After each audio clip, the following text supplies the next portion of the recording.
Okay, we're recording. Great. Yeah, I'm going to try to do this as well as you always did.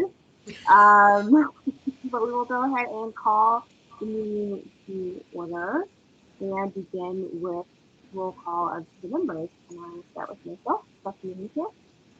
Suzanne Dirksen. Councilmember Russell.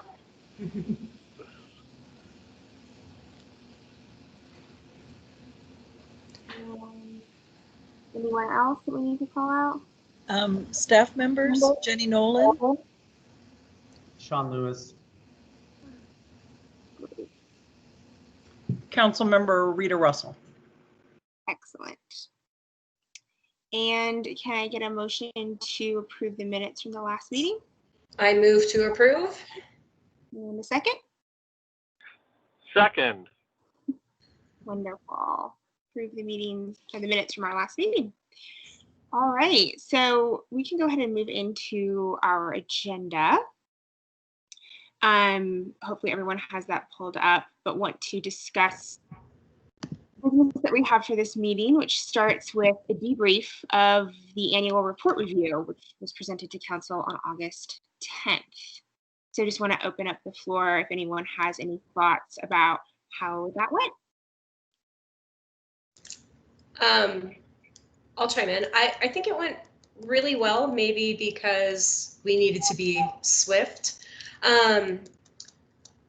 I remember John Stone asked a couple questions about public safety. I'd like to hear more about that, especially respect to having park rangers. I did reach out to him because he expressed some concern about whether or not Denver Health is holding up, or Denver Fire / Denver Health is holding up their end of the contract with respect to having a paramedic serving the city. So he and I have a phone call scheduled Saturday. Mostly I'm just interested in hearing what his concern is. But yeah, other than that, I think the meeting went well and it seemed like it was well received.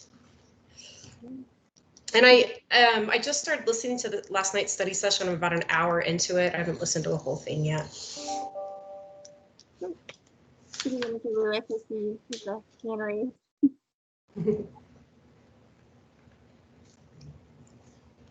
ahead.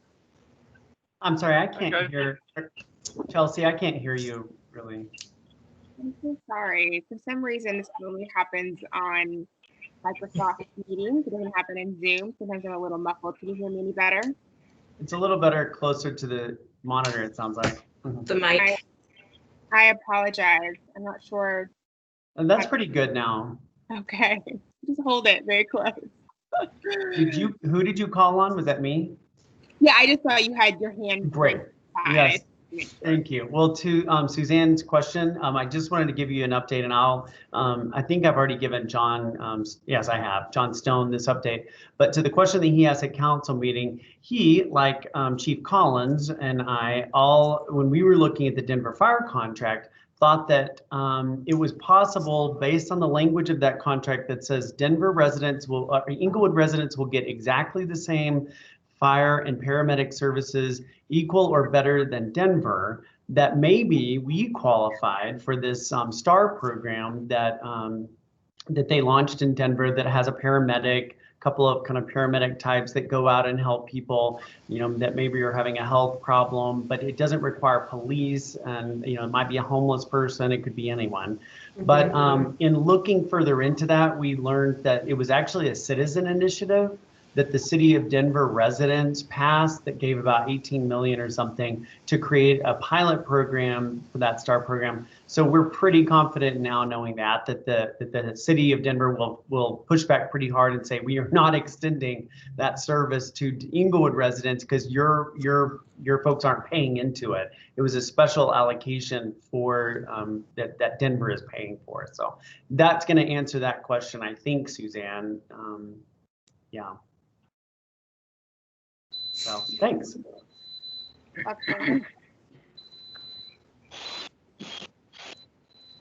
Any other thoughts about, oh, and Steve just joined us.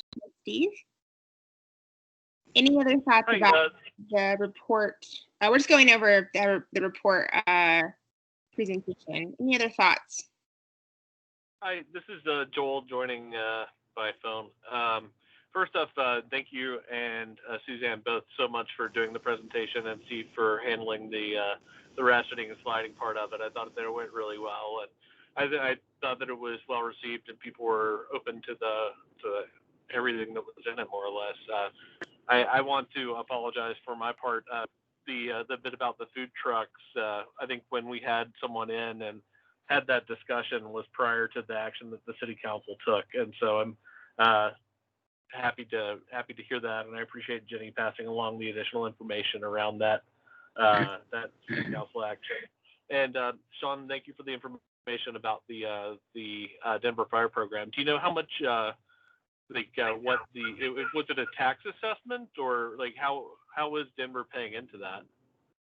Yeah, it's my understanding that it had to go on the ballot because it required some additional funding that Denver residents are paying for. It's only in the third month, I think. It passed last year, but I think it's only in the third month of a pilot project. So they just have one van that's traveling around the city. But they have, in the 3-month period, I think they've diverted something like 400 911 calls that would normally go to a police officer to have to respond, where now it's just considered, something that a social worker paired with, say, a paramedic is handling instead. I don't know the dollar amount, but they are not fully utilizing all the money because they're doing a pilot project right now. But it was an assessment that Denver residents put on themselves. Sure. Thank you so much for that. I know that it's getting a lot of good reception. My parents all the way back in Mississippi forwarded me a news article from their local newspaper about it. So they're very excited for the proximity, I suppose. So thanks for the additional information. Great. Any other thoughts? I know we have some feedback from the city manager coming up in the agenda, so I don't want to spend too much time here, but great. I have all the time in the world, so take your time. We don't want to be that committee. I do think it's helpful, though, for us to think about moving forward and how we want to continue the work of the committee next year. And obviously we have some members of this committee who have been doing this for longer than others. And so would love to kind of hear, especially from Steve and Suzanne, how you guys have handled the transition from year to year, and have there been significant changes in how you guys have met with departments and what the kind of work plan has been, or has it been this structure that we just went through the last year pretty consistently? I would say what you've experienced over the last year is about 75% consistent with what I've seen since I joined in 2017. Personally, I think, Jenny, when I first started, there were a couple presentations you gave on, city financing in general and different budgeting approaches. I think I'd like to see that again, and I think Chelsea and Joel could benefit from seeing it too. And if we want to put that off until next spring when we have a new member, I think that would be fair.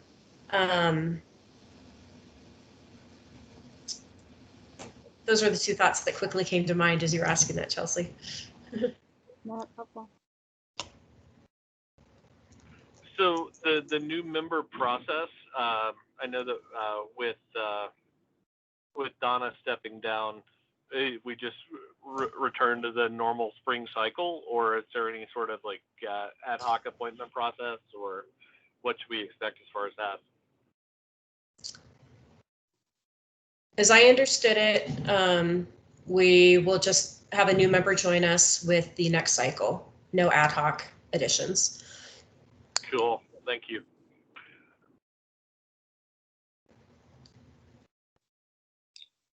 What about you, Steve?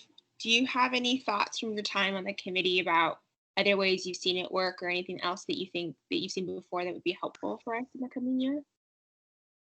So, I think the way the committee operates changes from year to year based upon a couple of factors. The makeup of the committee, who's on council, and what the needs are in the city at the time that the committee's meeting. So in years past, there have been some issues that concerned us that we spent a fair amount of time on. Before the police department building was rebuilt, we talked a lot about some of the infrastructure needs relative to the functioning of the police department. Citywide infrastructure still is a concern, so we may want to talk more about that as far as how, not specific capital projects because of our charter, which prohibits us, but capital funding mechanisms and how sort of the process of determining the budget could potentially be more efficient or better relative to the separation of capital and ongoing operating expenses. And Suzanne alluded to that a little bit. The city in years past has tracked one-time expenses differently than ongoing expenses. And I miss that separation because I think it is very effective at analyzing trends going forward and seeing where there might be some trouble coming up as opposed to being flush with cash in any given year. So we're tasked under our charter, under our authorizing ordinance, essentially with meeting with each department. But in years past, we've executed that task based on what was of interest to us in any given year and the members of the committee. And I think that's one of the great privileges of serving on this committee is to talk to the various department heads who have programs that interest us about how their departments operate and how they could potentially operate differently if they were funded differently. Mm-hmm. And we might hear some of the same information year after year, but I think it really helps us inform our annual report, and it highlights the greatest areas of need when we hear from those departments.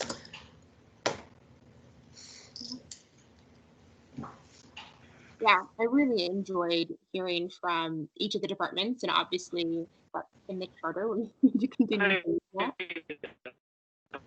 that. Chelsea, I do have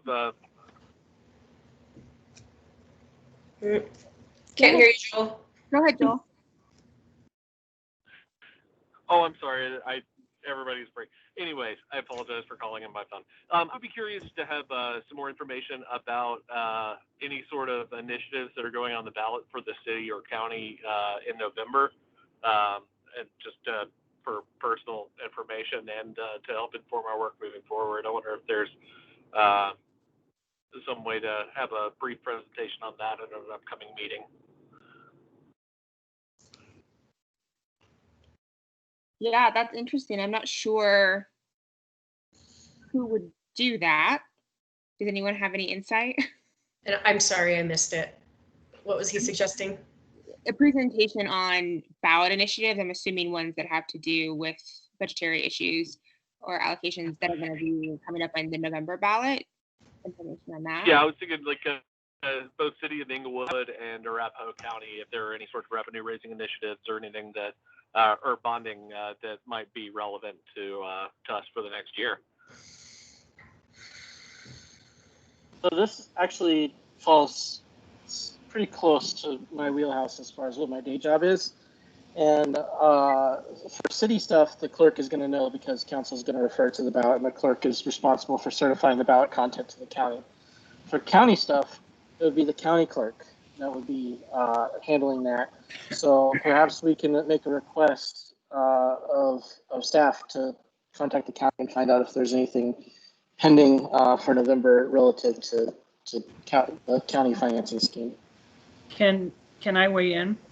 Please. I believe, I don't know that I can remember all of them, but I do believe there is a ballot initiative for increasing the lodger's tax in the city of Inglewood from 2% to 5%.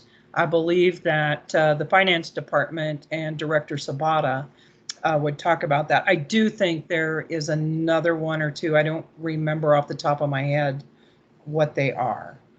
And I think generally we have to pass those, I want to say sometime in July or August, I think at the latest, because the ballot language has to be set by then.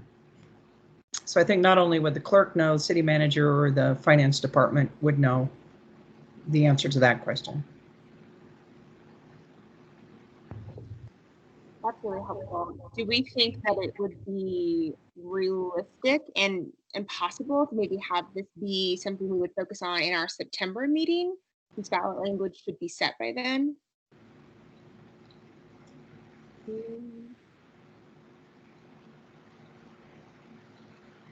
know, Jenny, how we would go about making that request?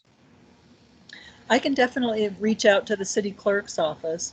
I think we have to be careful so that we don't appear to be advocating one side or the other of the issue.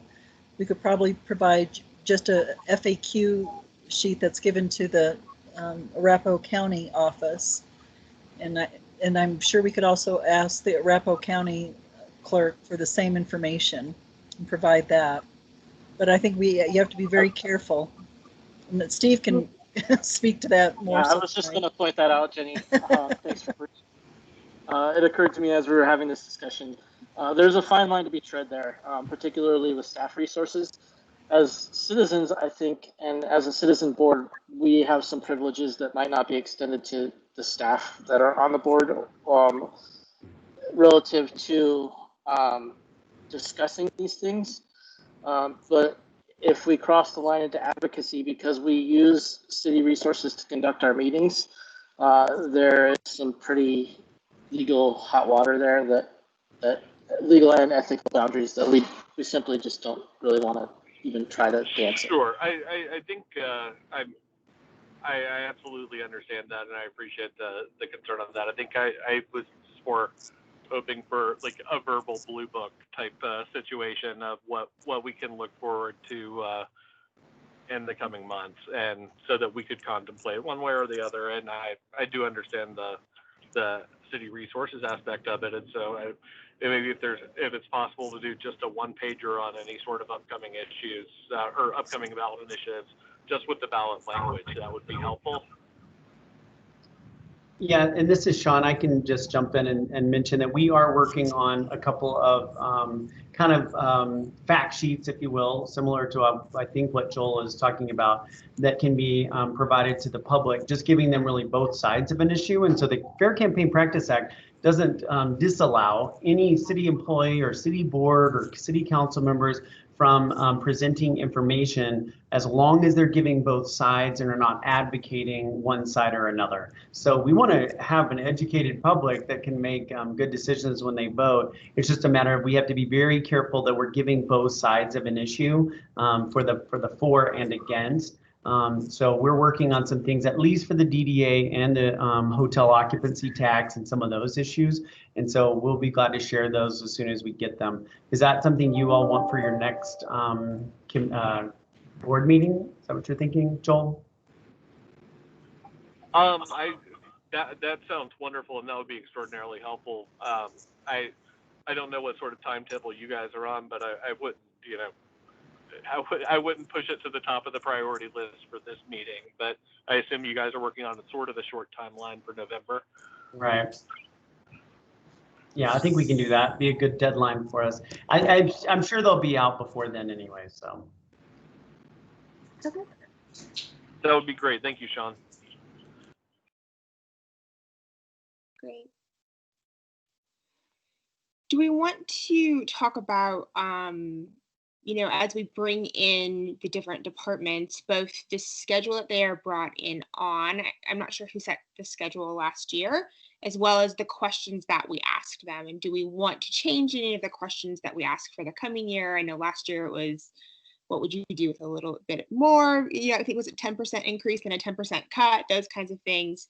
Do we think that those were helpful to repeat, or do we want to do something fresh for this next cycle? Any thoughts from the committee?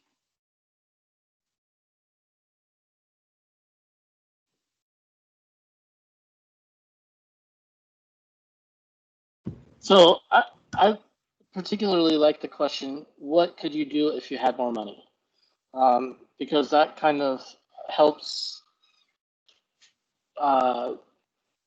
helps us consider program recommendations or recommendations for how various budgets could be managed. As far as what you couldn't do if you had less money, I find that question, I don't know, a little less useful because it's basically the equivalent of saying, what are you doing that you shouldn't be doing? Yeah, so that, or at least that's how I view it. You know, how are you wasting our money today? Would be another way of viewing that question. So I might skip that one. Well, as you know, I wrote those questions, and we can rephrase that question. What I was trying to get at is which line items in your budget are at risk. If you were to face a funding cut, what is most likely to go away? And I thought that would highlight what may or may not be important to each department's budget. I actually found that valuable to know, this would be on the chopping block if it's something that we, as citizens, we find a lot of value in, and that's kind of a concern. Mm-hmm. Or if it's something we say, oh, this should go, and we maybe don't see value in it, it might be like, oh, maybe that should go. So I think that's helpful. Yeah. Then can you refresh us? It was 10% increase, 10% decrease, and there was another one, right? It was just an overview of your current budget. Yeah, and essentially those two, I'd have to look at a previous agenda to be specific, but just those two discussion points is what would you do if your budget were to increase, and what programs or employees or line items in your budget are at risk of going away due to financial strain or hardship, mm-hmm. or budgetary cuts. Mm-hmm. Yeah, that wasn't my intent to insult the question. That was probably just a case of the Lord tact. So sorry about that. No, I appreciate the yeah, and 10% is just an arbitrary number. But I mean, ultimately, that's what I would like to hear from directors, like what's working, what's not. Yeah.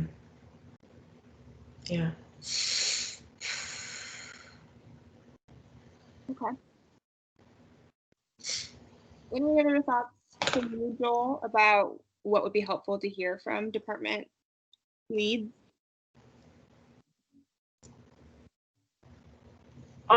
Yeah, no, I think that I guess I viewed the questions more of a jumping off point for the overall discussion and presentation. I think that they're helpful for getting that going.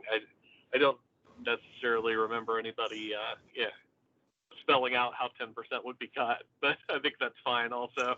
I think that it's a good starting point for the discussion that we'd like to hear from people. So I can noodle on that a little bit more, and if I come up with anything more substantial, I'll get back to you guys over email this week. Yeah, let's do that. And there were a few times, Joel, you're right, when there was no answer to that question, or they're like, everything's hunky-dory. We've got more than enough staff.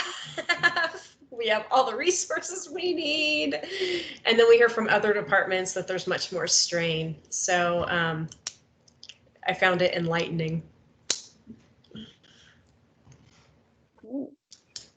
And then I think this is the time where we can have the conversation, I believe, if we want to continue meeting at this time and on Tuesdays, correct? Do you want to have the conversation about thinking about moving it, or are we all still feeling good about the schedule? I'm flexible. We landed on Tuesdays a few years ago because I had community meetings of my own on Wednesdays, but that went away quite some time ago, and Tuesdays just stuck. So we can move to Wednesdays. Tuesdays are just fine as well. I'm good. I'm pretty flexible, so I think this is fine for me. And yeah. Okay. How about hearing from staff and we have Rita, but council, because there's always that consideration that Mondays are not long nights for you and Tuesdays are another late night for you. As far as Tuesday is great for me. And if you change to Wednesday, I am liaison to another committee, so probably would have to, decide which one I needed to go to. And so, but I'm flexible. I'm hearing let's not fix what isn't broken. Yeah, I was gonna say, like, barring anybody having a significant issue with it, I think it seems to be working. Sounds good. I just wanted to raise it, our annual, put it out there. Make sure it's still working for everyone. And also, I did want to ask you specifically, Councilmember Russell, if you have any feedback or thoughts. I know you've been observing for the last year, the liaison to this committee, and would just love to hear if you have any suggestions or thoughts as a member of council about how we can be helpful in providing citizen feedback for you. Actually, I would like to share too. I was incredibly impressed with your annual report to council, and I liked how well that it worked. I think that it, from my perspective, which I'm not working on it, but you all are working on it at other times and then come together. I thought it was more comprehensive than it had been in the past. So I greatly appreciate being on this committee because it helps me in a lot of ways. So I like Member Ward's suggestion on how to do things, and I will share this with you also. Mayor Pro Tem Sierra brought up the report that you all wrote. I think it's been a couple years now about the ladder fund. Council is going to go back and look at that and address some issues. So anyway, if y'all have more thoughts about that, and I don't know if you've changed any opinions since then, but so just know that that's coming up also. So I think you all are doing a great job. Thank you. I'm gonna have to revisit the ladder fund myself and get reacquainted with it. Thank you so much for that feedback. That's very helpful. We obviously want this feedback to council to be useful as you serve the city. So that's great to hear. Absolutely. So it sounds like we will move forward as we have for the last year, which is exciting. And Jenny, I agree with the request for maybe some of that financial overview presentation information, maybe to kick us off, that Suzanne mentioned, bringing that back. And I know also Dr. Sabata did a great kind of budget overview presentation, I think at the beginning of our cycle last year, that I found super helpful. If anyone else would find that helpful in hearing some of that information again. But I can work with you offline, Jenny, if we want, about the schedule, I guess, of the department. But if there's no other feedback, Sure. Go ahead, Joel. That sounds good.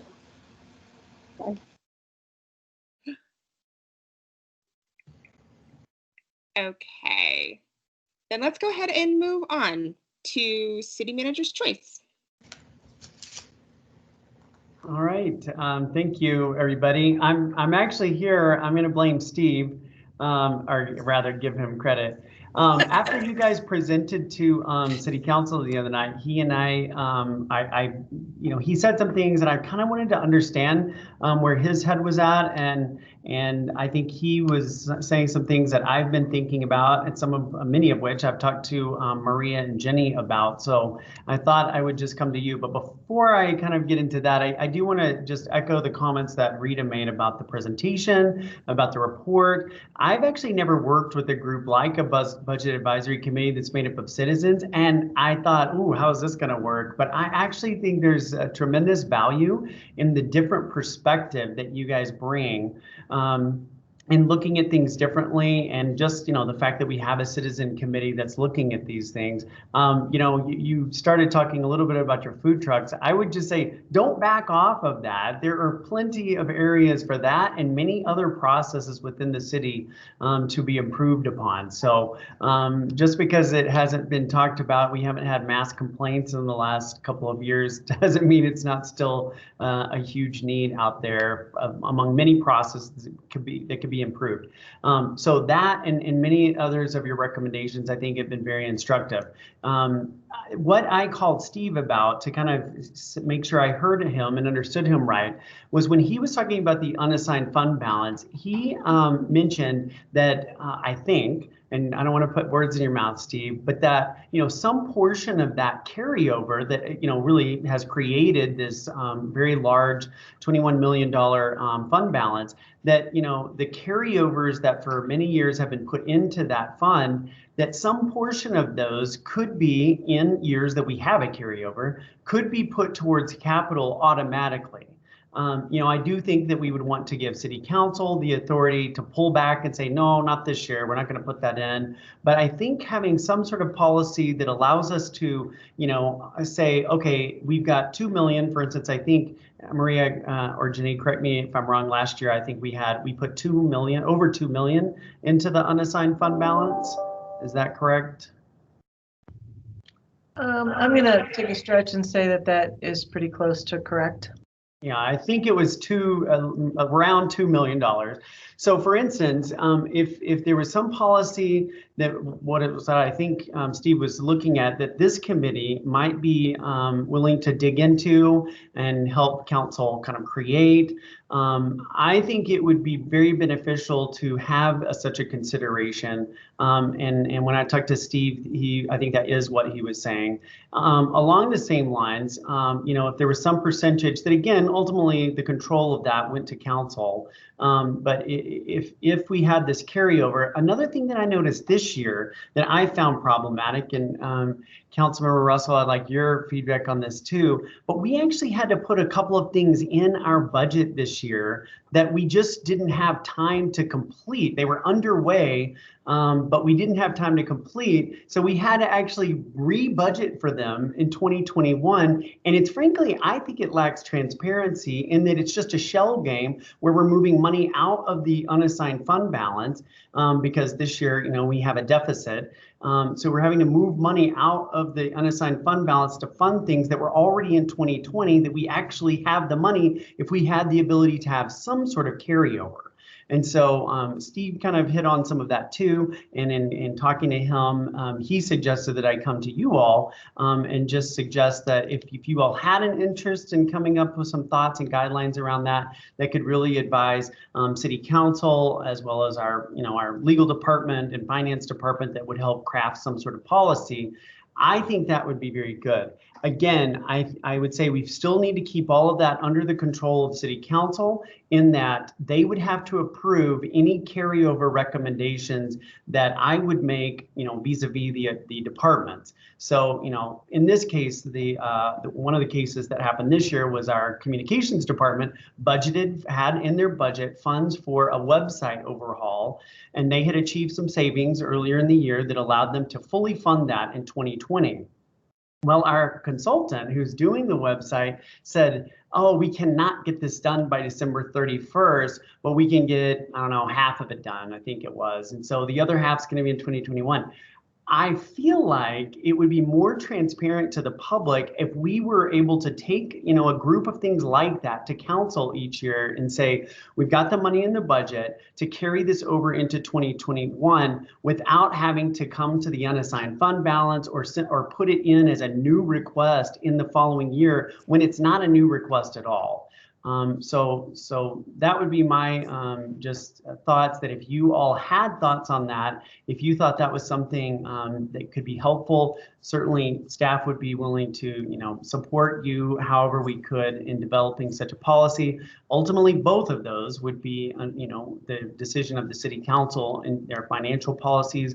But I think that the way it currently is both lacks transparency, and in the case of capital is really, I also think that bypasses the public process in some ways, insofar as if council, for instance, as they talked about last night, I think very wisely, to say we're going to pull some money out of the unassigned fund balance for, maybe parks and some other capital needs. I think that was smart for them to do. However, that process, to some degree, I don't think it's a violation of the charter, but the charter says all those things need to be run through the planning commission. And if they're water and sewer related, they actually need to run through the water and sewer board. When council is taking money from unassigned fund balance and putting it towards capital, to some extent, we're not following that annual process that we put in place to really have those two boards and commissions look at those things so that we're making sure we're following the letter of the law. Council could still direct us to, take some things to planning and zoning and run that through them. But I just feel like if we had a way, if we knew that there was some set aside from, the carryover funds that we put into the unassigned fund balance, if there was some way to know how much we were going to divert to capital as a percentage or a dollar amount, something else, then we would be able to follow the process, have a process in place where those funds could be run through our citizen boards and commissions before they went to council. So two ways that I think we would hopefully follow the law a little bit better in terms of the charter, but also be more transparent with how we spend our money. So just a couple of thoughts based on what Steve kind of jogged my thinking, and it sounded like we were thinking a little bit along the same lines. So glad to take any questions. Can I ask a question? So does that violate the policy of if the money comes out of the general fund for a project? I think the charter requires that if it's not expended by the end of the year, it has to go back into the general fund, right? Does the charter say that? I'm not sure. That's a great question. I will definitely look that up. Maria or Jenny, are you familiar with that? With regards to capital projects, the capital projects fund, those funds would not revert back to the general fund. They stay within the capital projects funds from which they were appropriated. So if funds are not fully spent for a capital project, say in the public improvement fund, any unspent funds just revert to the fund balance of the public improvement fund. And then those funds can then be reappropriated the next year. Does that make sense? Right. And I do remember that, but what happens like with the website? I mean, that's not necessarily a capital improvement, right? So I think, yeah. So operating expenses, Jenny, I think is what we also are interested in understanding. Right. And with regards to the operating expenses, any purchase order that becomes, or that is in effect, however, we will not be receiving an invoice, or if the work is not completed within the current year, a new PO has to be re-encumbered in the following year. So basically, any unencumbered funds revert to the fund balance of the general fund of that current year. But is that per charter, Jenny? Yes. Charter 94, I have it here. It says, any annual appropriation or portion thereof remaining unexpended and unencumbered at the close of the budget year shall lapse and revert to the general fund, except for appropriations for construction or maintenance of permanent improvements from the public improvement fund or other such funds designated by city council, which shall not lapse until the purpose for which the appropriation was made shall have been accomplished or abandoned as provided in Article 10, Part 1, Section 96 of the Inglewood Home Rule Charter. So that to me says that council can, when passing the annual budget, say, this $500,000 is going to build a bridge, and we don't care if it builds it this year or next year, that $500,000 is going to build that bridge. So if the bridge doesn't get completed in the fiscal year for the improvements we're making, then we'll do it next year. But the $500,000 doesn't move unless we take action to change that project. And it sounds like it's also for anything that the council would approve of, right? And so it sounds like there is a path for, with the example of the website, if the city manager made a recommendation to council to not have those funds go back to the general fund, that they could approve that, correct? So there is a path for this suggestion? That's the way I read it.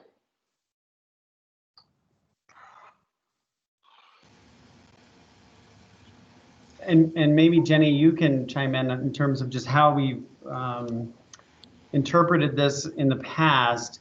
Is that basically any project? It's basically more on the accounting side. So if the services are not rendered within that current year, and if the services are completed in the following year, it's when the services are completed or received. So in 2020, with regards to the web design, we'll be able to expense anything in this year that is attributable to services rendered in 2020. And because the website will not be completed in 2020, the contractor will also have services in 2021. And so that is why the PO then lapses, because services aren't completed in 2020. And then a new PO has to be created in 2021. Right. Well, I think Councilmember Russell, knowing the charter as she obviously does, is right. I mean, in this case, I actually don't think that the website, I don't think that would be considered a permanent improvement. I mean, I guess you could say it's a permanent improvement online, but it's certainly not a physical thing, which is why we always carry over our capital projects. So thank you, Councilmember Russell. But I would say if there, so maybe I would almost say that we have to drop that one because the charter seems pretty clear on it.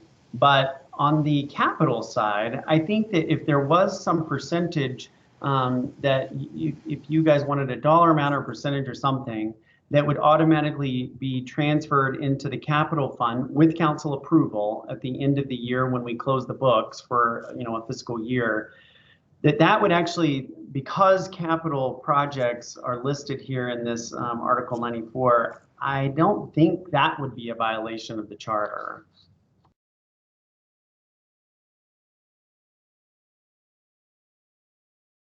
And would, again, to me, just kind of give us a little more discipline in how we, follow a public process with all of our CIP dollars.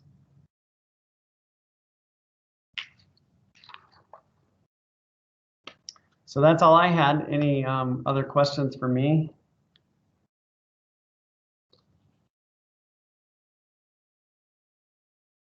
I think that's really helpful. Jenny, could you give us, maybe in another meeting, any thoughts about what coming up with a recommendation would look like for a process? In terms of the capital? Mm-hmm. I could draft something. I would have to get my head back into the charter just to make sure it kind of lines up with that, and I could provide a draft for next month if that would work. Yeah, I think that would be helpful for us to kind of go over, and would love to respond to this request. Okay, perfect. Thank you. And it would probably be helpful for us to, chat with the city attorney too. Yes. This was for me kind of a brainstorming session with you all, so I'm glad we had it. But we'll also touch base with the city attorney and find out what could and couldn't be possible with regard to that as a fiscal policy, as opposed to a charter required policy. Yeah, and I don't have Article 94 of the charter in front of me, but just even from listening when Steve read it, it sounds like maybe the second clause would allow for things outside of the more long-term capital projects, but I'm not looking at it. But I think clarity on that would be really helpful. For sure. All right, well, thank you for letting me brainstorm with you. Thank you for joining us. All right, members' choice. Does anyone have anything that they would like to discuss?